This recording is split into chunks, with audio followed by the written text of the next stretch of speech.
पूर्वीचा काळ जरा आठवा, समजून घ्या बरं का. कशी परिस्थिती होती, कोणी पाणवड्यावर पाणी प्यायला सुद्धा येऊ दिलं नाही का. वाचा कधीतरी. फार विचित्र प्रकारची परिस्थिती होती. अजूनही सांगतो महत्वाची गोष्ट तुम्हाला, काही काही लोकांच्या मनातली मळमळ गेलेली नाही. आता 10-12 वर्ष अगोदरची गोष्ट आहे. मी आळंदीला जायचो होतो. माझ्या घराच्या शेजारीच घर आहे बरं काय. मी तिथं जायचो. त्यांच्या भिंतीला एक कोंडळा असायचा आणि तिथे एक कफन बशी ठेवलेली असायची. मी तिथल्या बहिणीला विचारलं, बहिणी ही कफन बशी कोणासाठी आहे. त्यावेळेस त्या बहिणीने सांगितलं, म्हणे ते फळे विकणारे लोक येतात ना, त्यांना चहा द्यायचा असतो ना, त्यांच्यासाठी ठेवलेली आहे. हे 10-12 वर्ष अगोदरची गोष्ट आहे. अजूनही काही लोकांच्या मनातली मळमळ गेलेली नाही बरं का. पण बाबासाहेबांसारखा एक महामानव जन्माला आला आणि परिस्थितीमध्ये केवढा बदल करून टाकला. फार सुंदर वर्णन केलेलं आहे.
शिक्षणाशिवाय हा बदल होऊ शकला नसता. म्हणून जीवनामध्ये शिक्षण घेतलं पाहिजे, नाहीतर परिस्थिती फार बिकट होती बरं का, फार बिकट होती.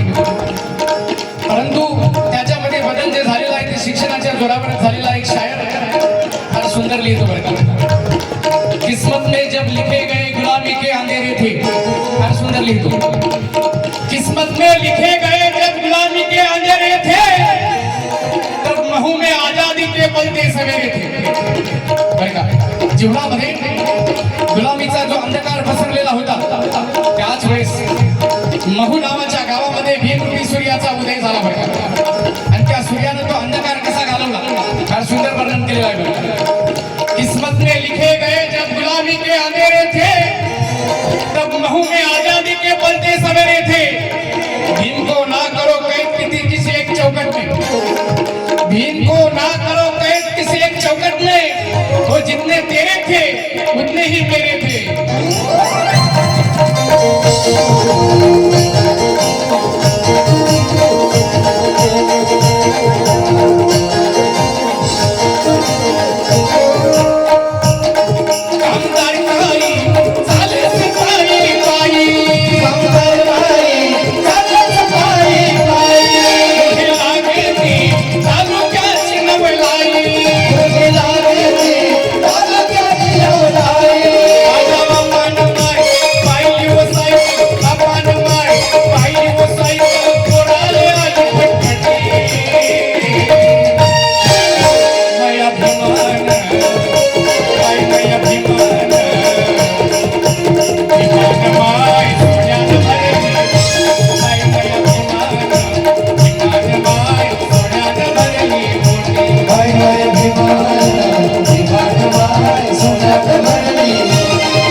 संपूर्ण भारत वागतो, जे घटनेमध्ये आहे त्यानुसार वागण्याचा प्रयत्न करतो.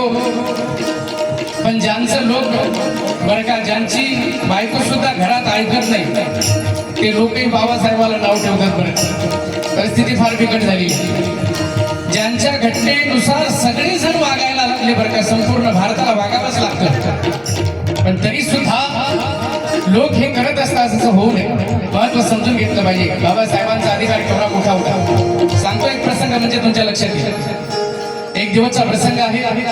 बाबासाहेबांचं भाषण एका स्टेजवर चालू होतं बरं का, आणि तेवढ्यामध्येच एक महात्मा आला हातामध्ये हार घेऊन. त्या महात्म्याला बाबासाहेबांचं स्वागत करायचं होतं. लोकांनी सांगितलं, महाराज जा स्टेजवर आणि हार घाला गळ्यात, स्वागत करा.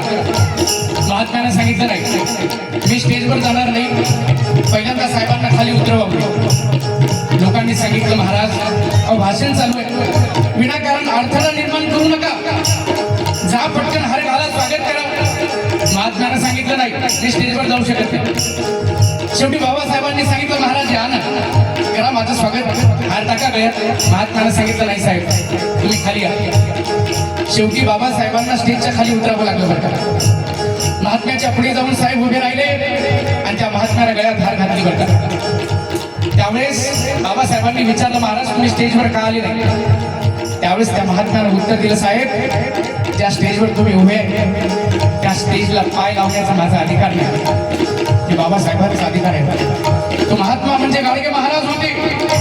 गाडगे महाराजांसारखा महात्मा, त्यांच्या मनामध्ये जर साहेबांबद्दल एवढा आदर असेल, आपण का करू नये, का करू नये, म्हणून समजून घेतलं पाहिजे बरं का. केवढा मोठा बदल त्या परिस्थितीमध्ये निर्माण केला साहेबांनी, फार सुंदर वर्णन केलेलं आहे बरं का.